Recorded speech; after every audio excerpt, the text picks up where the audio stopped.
Hello there and welcome back to another edition of Silly Car Showdown today, and we are taking a look at the Honda NSX-R GT again. This car was requested by Div and it is the first car to have a rerun under its belt. We did previously run this with the hybrid engine from a modern day NSX, however Div would like to see a different engine, which is something I can certainly do. The NSX-R GT actually did very well indeed last time it went round. It was on the top spot of our leaderboard for a fair old while, and now it's been sort of dethroned and a bit smashed into the mud. So it'll be interesting to see how it copes with its new engine. Of course, replacing the hybrid engine that was in it previously.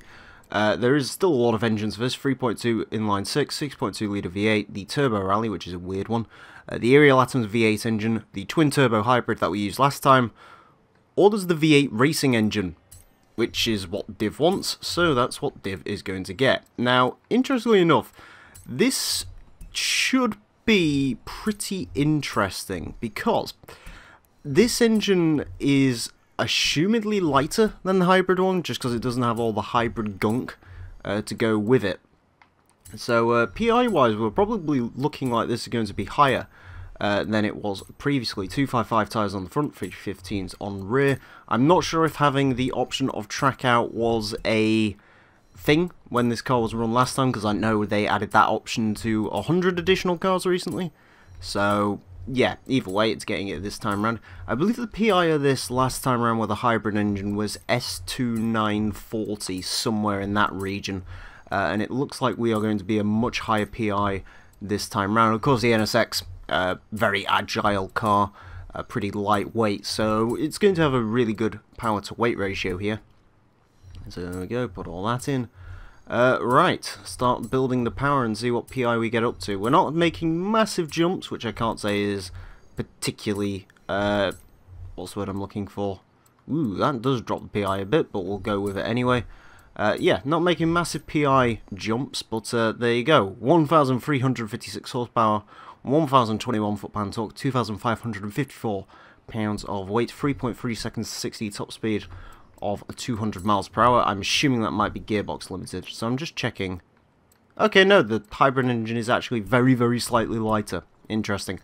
Anyways, that is our NSX-R GT built up. I'm very curious about this one. It does have the advantage of being ran later than the previous time this car went round, which could be a benefit. Also, again, the V8 engine does have a lot more power. The hybrid engine, I believe, made just under 1,000 horsepower, and now we're making well over 1,000 horsepower, and also 1,000 foot-pound of torque. The question is, with the light weight, and of course this being rear-wheel drive, will it be able to keep that power in check? Okay, so here we are with our NSX-R GT V8, ready to set 5 laps of our track to set the best time it possibly can. Our current leader is the Ferrari FXXK, which set a time of 134.196. The NSX unlikely to beat that. The previous time this car went round with the hybrid NSX engine, it achieved a time of a 142.500 on the dot.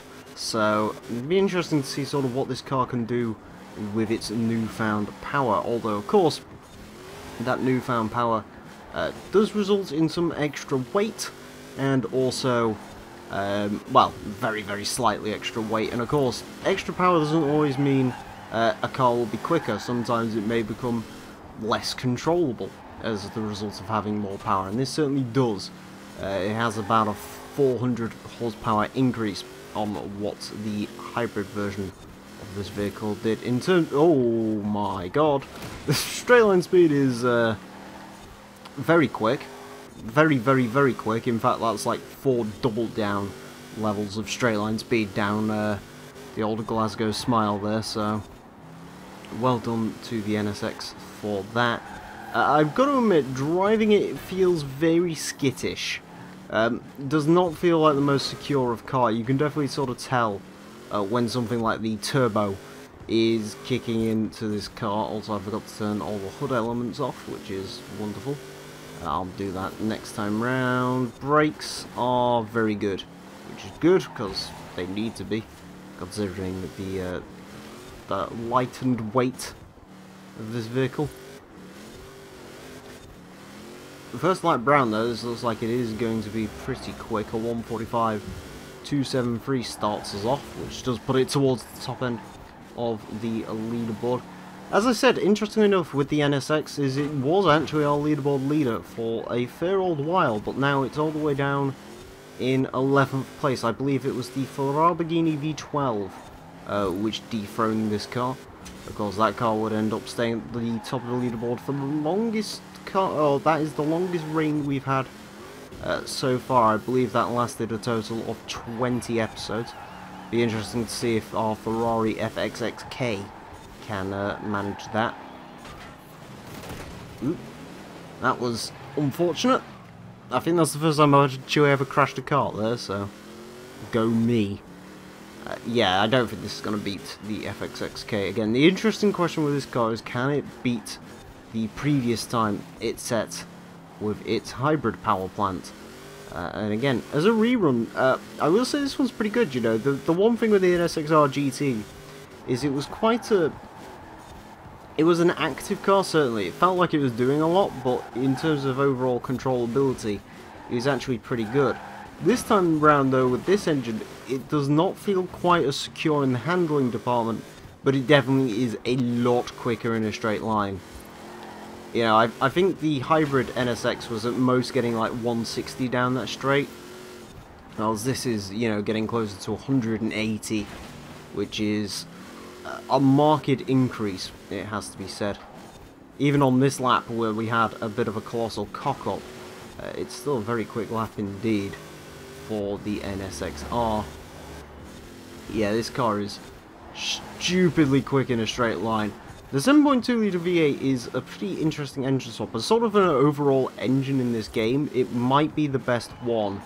It might surpass the Lamborghini V12 just because it is lighter.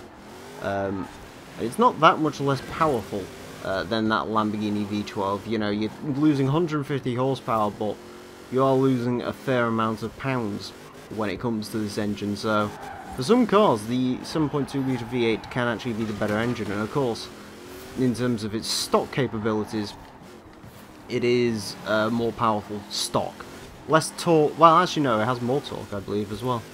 850 horsepower, 640 foot-pounds is this stock engine, and then upgraded it gets 1,000 foot-pounds of torque and about 1,300 horsepower just above that. With the twin turbo setup, supercharger I believe is very slightly less, but I think it might actually be more torque. So I kind of wish I went for the supercharger on this, just because it might be able to mitigate some of the wiggle this car is having. It definitely feels like you can feel it coming on boost, which is not quite what I'd want. The supercharger would sort of lean that out a little bit more, but nevertheless, it's it'd be a far cry to call it bad, let's put it that way. It's a very, very good car. Insanely quick, no doubt about it. Maybe it would be better with four-wheel drive, just to give it a little bit more traction, but, you know, it's not bad. And there we go, on 141.970, which means it has beaten the previous iteration of it. The question is, can we knock off any more time? Yeah, I gotta say, as a V6 turbo hybrid car, this was better in that setup than it is in this configuration. This configuration, this engine, this car, they don't really go together particularly. But again, you know, the times don't lie, it is quicker. I would say the NSX-R with the hybrid was a lot nicer to drive than this is. This is insanity on four wheels, it has to be said. It can very nearly get to 180, but you will not stop for that corner. That being said, not stopping for that corner isn't particularly bad. I'm foot to the floor. I mean, going foot to the floor in this isn't actually too bad. It does, like I said, it wiggles a bit. I can imagine driving this with sim steering is a new experience altogether. But as far as it goes here, it's not bad. And the brakes being good also helps through certain sections. If the brakes were bad in this, then yeah, we might have a bit more of an issue, but in terms of its current... bollocks. Fucking outbrake myself for that corner. Go me. Just as soon as I talked about how good the brakes are, I knew that was coming. I was just going to get a little bit too cocky. And, yeah, that sort of murdered what was looking like a very, very good lap time. But we do have one more do-or-die lap with the NSX, which hopefully should go alright. Picking up some of those weird bumps in the road, but not on this run. Definitely would prefer four-wheel drive through that section right there. Four-wheel drive is always a huge advantage through sort of the first section of this track. After a while, it doesn't matter as much, but yeah. For the first section, you definitely want four-wheel drive. Ooh, try not to overcook it into going into here. Perhaps a little bit of a slow entry speed, but not too bad nonetheless. 170-ish. Brakes a little bit early for this corner, perhaps. But it does mean we get a more controlled exit coming onto here, which is where we can really start putting the hammer down. And yeah, 185, it's definitely gear limited. The gearing is pretty much as spot on can be for a track like this. Because yeah, you know, I wouldn't be averse to it being longer but any shorter. And this car would definitely be running into its limiter. Ooh, there we go. Slide out of there. Try not to outbrake ourselves again. Much better.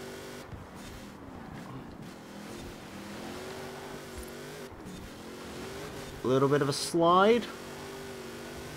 When we come down to the line, it's going to be a 140.935 for the V8 NSX-R GT, an improvement of about a second and a half over its last run, which is, yeah, an improvement, certainly. Really rather good car. Again, tricky would be a way to describe it, but in terms of its actual sort of overall speed, yeah, you can't deny it is a very quick car indeed. But yeah, I do quite like it, it has to be said. I mean, the NSX is a car I champion all the time for its excellent handling capabilities, and I sort of still stand by it. Again, putting this much power through it maybe makes it a little bit worse than what it would be normally. I would still prefer the hybrid engine, it has to be said. But yeah, it is certainly doable with the V8, and it is certainly a quick car with a V8.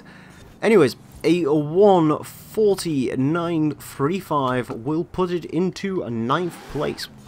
It goes very slightly slower than the Audi RS4, about 0.5 a second down on the MG Metro, but it is up 0.6 of a second on the Focus RS. It's up on the TVR Griffith, the V8 Skyline, and yeah, again, the NSX-R GT Hybrid. It is about a second and a half quicker than that. So yeah, a pretty good time overall from the NSX-R GT with the V8 racing engine. Anyways, thank you all very much for watching this edition of Silly Car Showdown. I hope you've enjoyed. As always, if you'd like to request cars for the series, you can either do so down below in my Discord. Is a description. Down below in the description is my Discord. You can go there, put cars in the request chat, which is the best way to do it. Also, you'll get live informants sort of when your car's been run, so you can request another car straight away. Alternatively, you can do it just down below in the comments section, and that is perfectly fine. Anyways, thank you all very much for watching, and until next time, farewell.